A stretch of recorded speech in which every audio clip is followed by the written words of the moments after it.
देवतारी त्याला कोण मारी याचा प्रत्यय या अपघातातही आलाय।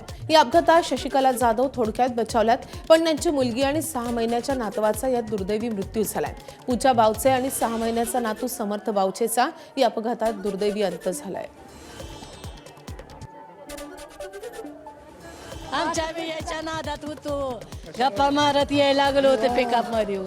कसं मागणं उचललं, कसं फिरलं, कोणाला काहीच कळलं नाही। सिमेंटचा रोड होता चांगला, कसं फिरलं माहित नाही आम्हाला।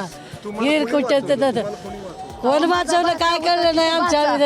असं करत आम्ही वर आल्यावर कोणी हाताला धरलं, कोणी काढलं काय माहित नाही आम्हाला।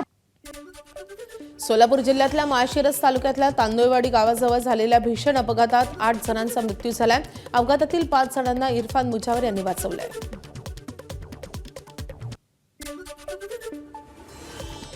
या अपघात ज्यांनी पहिल्यांदा पाहिला ते इरफान मुजावर आपल्यासोबत आहेत। जर आज इरफान नसते तर 7 जणांचा जीव वाचवला होता, तो जीव वाचू शकला नसता। या गाडीच्या पाठोपाठ त्यांची दुचाकी होती आणि त्यांनी ही गाडी पडलेली बघितली।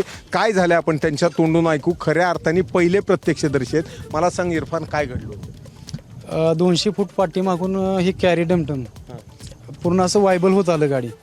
त्या ड्रायव्हरचं कंट्रोल सुटलं त्या गाडीवरून। कंट्रोल सुटलं तसं आहे ना, गाडी फिरीत गेली गाडी पूर्ण पलटी मारली गाडीने। आता त्यावेळी तुम्ही कुठे होता? मी गाडीच्या पाठीमागच होतो।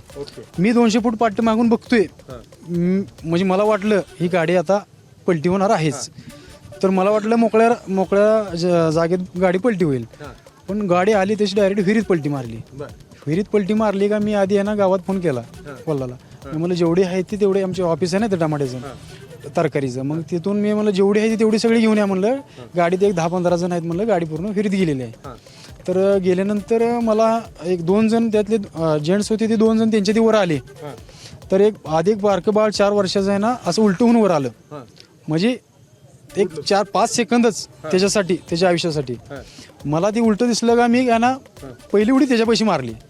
उडी मारली तशी ते त्याला सपावर घेतला आणि छातीला दाबलं, माझ्या छातीला दाबून पूर्ण पाणी त्याचं पाठीमागं दाबून तोंडातनं काढलं।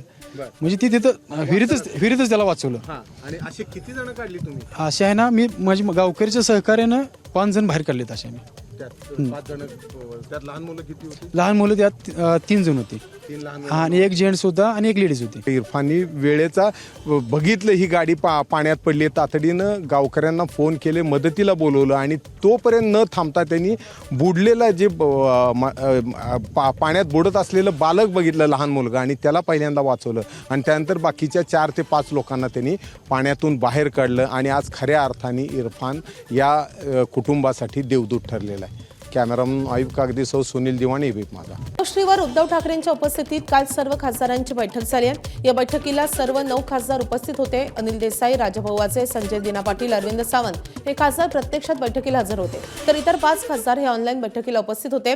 दरम्यान प्रत्यक्ष बैठकीला हजर न राहिलेले खासदार येत्या 2 ते 3 दिवसांमध्ये मातोश्रीवर उद्धव ठाकरेंची भेट घेणार असल्याचं संजय राऊतांनी सांगितलं।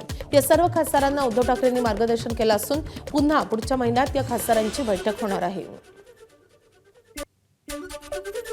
आज शिवसेना पक्षप्रमुख उद्धव ठाकरे यांनी संसदीय दलाची जी बैठक बोलवली नेहमीप्रमाणे, या बैठकीला खासदार अरविंद सावंतजी, खासदार संजय दिना पाटील, खासदार अनिल देसाई, नाशिकचे खासदार राजाभाऊ वाजे हे प्रत्यक्ष उपस्थित होते।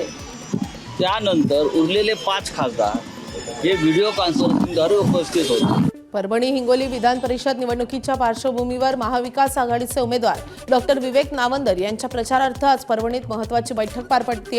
या बैठकीला शिवसेना ठाकरे पक्षाचे नेते आमदार अंबादास दानवे, काँग्रेसचे खासदार कल्याण काळे यांच्यासह महाविकास आघाडीतील प्रमुख नेते आणि पदाधिकारी उपस्थित होते।